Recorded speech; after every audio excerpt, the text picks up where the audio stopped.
शिवसेनेचे माजी आमदार शहाजीबापू पाटील यांच्या कार्यालयावर रात्री छापा टाकण्यात आला। सांगोला शहरातील कार्यालयावर हा छापा टाकण्यात आलेला आहे।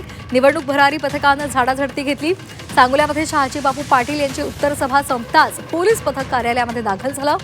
कार्यालयामध्ये त्यांनी व्हिडिओ रेकॉर्डिंग करत तपासणी सुरू केली। रात्री उशिरापर्यंत ऑफिसची तपासणी सुरू होती। ऑफिसमध्ये बसलेल्या सर्वांनाच पोलिसांनी थांबवून घेतलं होतं।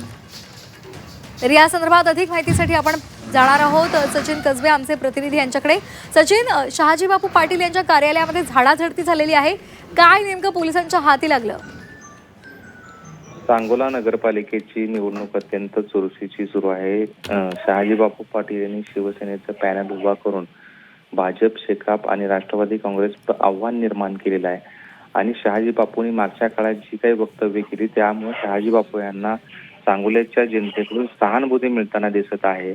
आणि शहाजीबापू कुठं तर प्रचारात आघाडीवर आहेत आणि कदाचित हाच हेतू असावा की काल रात्री उशिरापर्यंत त्यांच्या कार्यालयामध्ये एलसीबीच्या पथकाकडून झाडाझडती सुरू होती। एलसीबीच्या पथकाच्या हाती काय लागले याबाबत आपल्याला माहिती दिली मिळत नाहीये। मात्र यातून कुठंतरी शहाजीबापूंना अडचणीत आणण्याचा प्रयत्न हा सत्ताधारी पक्षाकडून होताना दिसतोय।